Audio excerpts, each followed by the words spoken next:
Alas Purwo adalah hutan legendaris yang dikenal sebagai salah satu tempat paling angker di Pulau Jawa. Terletak di ujung timur pulau, hutan ini menyimpan berbagai misteri dan mitos yang berkembang di masyarakat. Konon, Alas Purwo adalah tempat berkumpulnya makhluk-makhluk gaib dan menjadi lokasi ritual bagi mereka yang mencari kekayaan dengan cara-cara yang tidak wajar.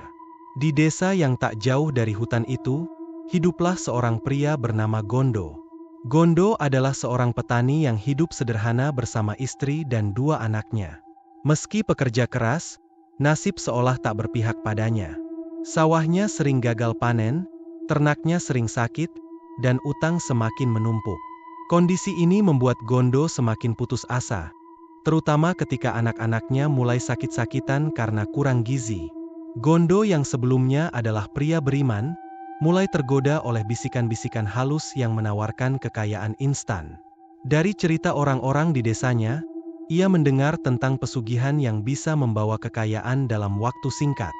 Namun, harga yang harus dibayar adalah jiwa atau kehidupan orang yang disayangi.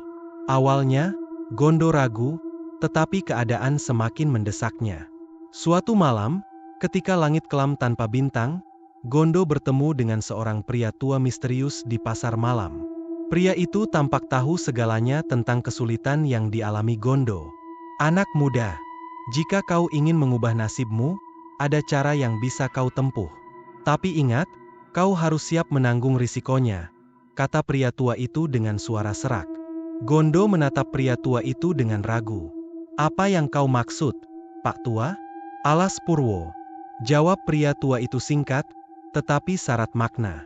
Hati Gondo bergetar mendengar nama itu. Semua orang tahu betapa angkernya Alas Purwo, dan banyak yang percaya bahwa hutan itu adalah pintu gerbang ke dunia gaib. "Kau harus melakukan pesugihan di sana. Dia bisa membantumu mendapatkan kekayaan yang kau inginkan," lanjut pria tua itu. Gondo terdiam. Pikiran tentang pesugihan telah terlintas di benaknya sebelumnya, tetapi kini tawaran itu semakin nyata. Setelah beberapa hari merenung dan mendiskusikannya dengan istrinya, akhirnya Gondo memutuskan untuk mencoba peruntungannya di Alas Purwo. Dengan membawa sesaji dan niat yang telah bulat, Gondo berangkat ke Alas Purwo pada malam Jumat Kliwon. Malam yang dipercaya memiliki kekuatan gaib paling kuat.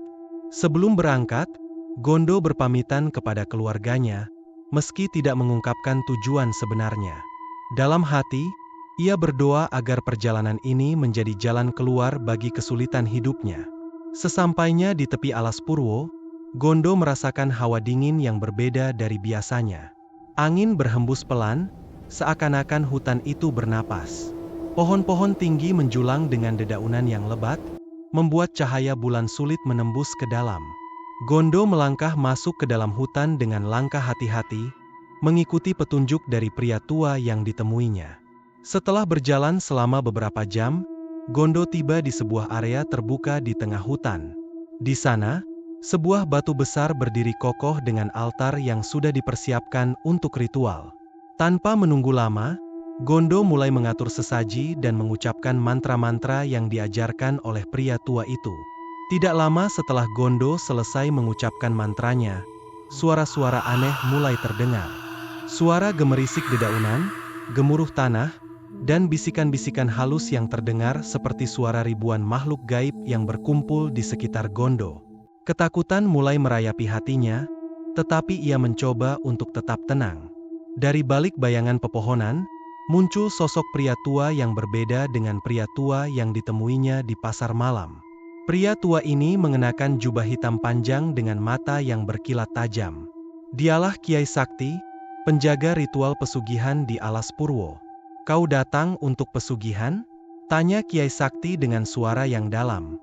Gondo mengangguk, meskipun suaranya tercekat di tenggorokan. "Iya Kiai. Saya butuh kekayaan untuk menghidupi keluarga saya." Kiai Sakti tersenyum tipis, menampakkan deretan gigi kuning yang tak rapi. "Baiklah. Tapi kau harus tahu, jalan ini penuh dengan bahaya. Kau harus siap dengan segala konsekuensinya." Gondo kembali mengangguk, kali ini dengan lebih mantap. "Saya siap Kiai. Kiai Sakti kemudian mulai mengucapkan mantra-mantra gaib yang membuat tanah di sekitar mereka bergetar. Tiba-tiba, sebuah pintu besar yang terbuat dari batu muncul di depan mereka. Pintu itu adalah gerbang menuju alam gaib, tempat Gondo akan bertemu dengan sosok-sosok penunggu alas Purwo untuk membuat perjanjian. Masuklah. Dan ingat jangan pernah melihat ke belakang, perintah Kiai Sakti sambil membuka pintu tersebut. Dengan hati berdebar, Gondo melangkah masuk ke dalam pintu itu. Di dalamnya, ia menemukan dirinya berada di sebuah tempat yang sangat berbeda dari dunia manusia. Di sana, langit berwarna merah darah, dan tanahnya hitam legam. Pohon-pohon yang ada di sekitarnya tampak seperti tangan-tangan raksasa yang menjulang ke langit, seolah-olah ingin mencakar sesuatu. Gondo melangkah lebih jauh, hingga tiba di sebuah alun-alun besar yang dikelilingi oleh bayangan-bayangan hitam yang bergerak tanpa wujud pasti. Di tengah alun-alun itu, berdiri sebuah singgasana besar yang terbuat dari tulang belulang manusia. Di atas singgasana itu, duduklah seorang sosok yang sangat menakutkan. Sosok itu berwujud pria dengan kulit hitam legam, mata merah menyala, dan tanduk panjang di kepalanya. Dialah penguasa alam gaib di alas Purwo, sosok yang dikenal sebagai Sang Raja Jin. Sang Raja Jin menatap Gondo dengan mata yang tajam, seolah-olah menembus jiwanya. "Apa yang kau inginkan, manusia?" tanya Sang Raja Jin dengan suara yang menggema. Gondo yang sudah dipenuhi oleh ketakutan berlutut di depan Sang Raja Jin. "Saya ingin kekayaan yang mulia. Saya ingin hidup sejahtera dan mengangkat derajat keluarga saya." Sang Raja Jin tertawa, suara tawanya bergema di seluruh alam gaib itu. "Kekayaannya? Banyak manusia yang datang ke sini untuk hal yang sama. Tapi kau harus tahu, setiap permintaan selalu memiliki harga yang harus dibayar." Gondo menelan ludah tetapi ia tetap teguh pada tujuannya. "Saya siap membayar harganya, Yang Mulia." Sang Raja Jin mengangguk perlahan. "Baiklah. Jika itu keinginanmu maka aku akan memberimu kekayaan. Tapi ingat, setiap kekayaan yang kau terima akan disertai oleh penderitaan bagi orang lain. Kau akan menjadi kaya, tapi orang-orang di sekitarmu akan kehilangan sesuatu yang berharga." Gondo merasa merinding mendengar kata-kata itu, tetapi ia tetap mengangguk. "Saya siap menerima konsekuensinya." Sang Raja Jin tersenyum puas. Ia kemudian mengulurkan tangan hitam legamnya, dan tiba-tiba sebuah benda bercahaya muncul di tangan itu. Benda itu tampak seperti cincin, tetapi bercahaya merah darah. "Pakai cincin ini, dan setiap kali kau menginginkan kekayaan, cukup ucapkan namaku.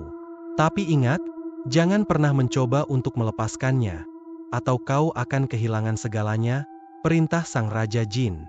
Gondo menerima cincin itu dengan tangan gemetar. Setelah memakainya, ia merasakan aliran energi yang kuat memasuki tubuhnya. Namun, bersamaan dengan itu, ia juga merasakan hawa dingin yang menyeramkan merayap di kulitnya. Setelah perjanjian selesai, Sang Raja Jin menghilang dalam kabut hitam, dan pintu batu yang tadi terbuka di hadapan Gondo kembali muncul. Tanpa berpikir panjang, Gondo segera keluar dari alam gaib dan kembali ke dunia manusia. Ketika ia keluar dari pintu batu itu, Kiai Sakti sudah menunggunya di sana. "Ingat baik-baik, kau sudah membuat perjanjian. Mulai sekarang, hidupmu tidak akan pernah sama lagi."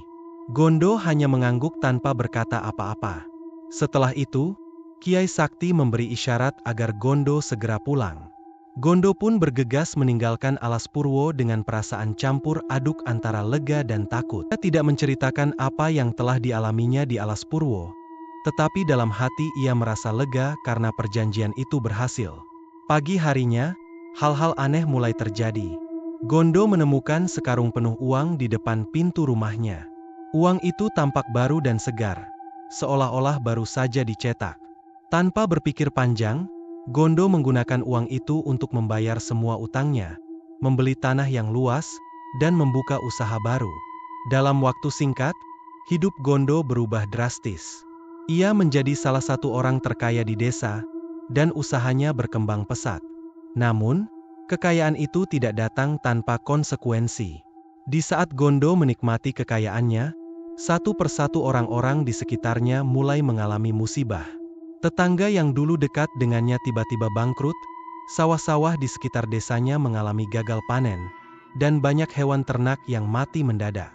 Penduduk desa mulai bertanya-tanya tentang asal kekayaan Gondo, tetapi tidak ada yang berani menuduhnya secara langsung. Gondo sendiri merasa aneh dengan semua kejadian itu, tetapi ia menutup mata dan telinga, hanya fokus pada kekayaan yang ia dapatkan. Ia terus menggunakan cincin pemberian Sang Raja Jin setiap kali ingin menambah kekayaannya. Namun, semakin sering ia menggunakan cincin itu, semakin besar pula musibah yang menimpa orang-orang di sekitarnya. Hingga suatu hari, sebuah tragedi besar menimpa keluarga Gondo. Istrinya yang selama ini sehat tiba-tiba jatuh sakit tanpa alasan yang jelas. Anak-anaknya yang dulu ceria juga mulai menunjukkan tanda-tanda aneh, seperti sering berbicara sendiri dan menjadi sangat pendiam. Gondo merasa ketakutan, tetapi ia tidak tahu harus berbuat apa.